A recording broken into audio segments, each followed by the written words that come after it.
వారిలో సెలయేర్లు మే 9. అబ్రహాము ఇంకా యెహోవా సన్నిధిని నిలుచుండెను. ఆదికాండము 18:22. దేవుని స్నేహితుడు కాబట్టి ఇతరుల గురించి దేవునితో వాదించగలడు. అబ్రహాములో మూర్తీభవించిన విశ్వాసం, దేవునితో స్నేహం మన స్వల్ప అవగాహనకి అందదేమో. అయినా దిగులు పడాల్సిన పనిలేదు. అబ్రహాము విశ్వాసంలో క్రమంగా ఎదిగినట్టే మనము ఎదగవచ్చు. అబ్రహాము తప్పటడుగులు వేస్తూ ముందుకు సాగాడే కానీ ఒక్క గంతులో అంత విశ్వాసాన్ని అలవరుచుకోలేదు.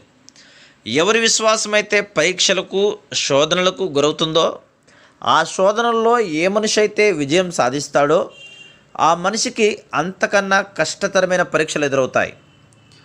వెలగల రాళ్లను అతి జాగ్రత్తగా చెక్కి పదును పెడతారు. లోహం ఎంత విలువైనదైతే అంత వేడిమిగల కొలిమిలో దాన్ని శుద్ధి చేయాలి. అబ్రహాము అతి జటిలమైన పరీక్షలను ఎదుర్కొని నిలబడకపోయి ఉన్నట్టయితే ఆయన్ని విశ్వాసులకు తండ్రి అని పిలిచేవారు కాదు. ఆదికాండం 22వ అధ్యాయం చదవండి.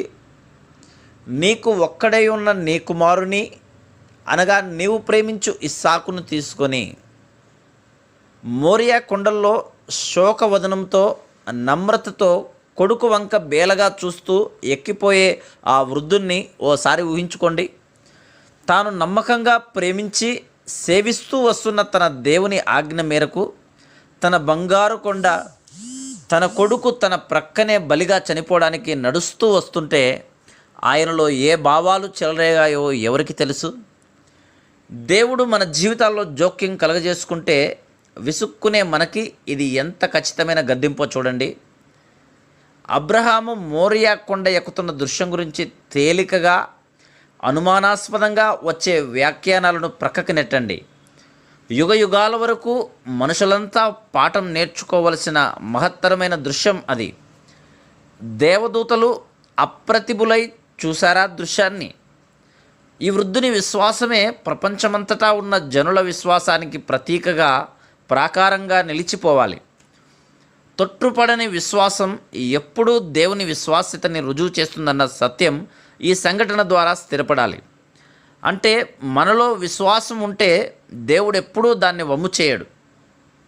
కాబట్టి ఈ విషమ పరీక్షకు తట్టుకొని విశ్వాసముతో విజయం సాధించినప్పుడు దేవుని దూత అంటే యెహోవా లేక దేవుని వాగ్దానాలన్నీ సార్థకమైన పుణ్యమూర్తి యేసు ప్రభు అబ్రహాము భుజం తట్టి అన్నాడు, నీవు దేవునికి భయపడు వాడవని ఇందువలన నాకు కనబడుచున్నది. నువ్వు నన్ను గుడ్డిగా నమ్మావు, నేను దానిని వమ్ము చేయను. నిన్ను కూడా నేను నమ్ముతాను. నువ్వు నా స్నేహితుడివి, నిన్ను నేను ఆశీర్వదిస్తాను, నిన్ను ఆశీర్వాదంగా చేస్తాను.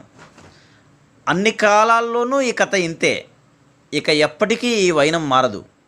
విశ్వాస సంబంధులైన వాళ్ళు అబ్రహాముతో కూడా ఆశీర్వదించబడతారు.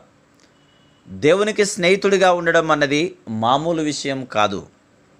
Praise the lord.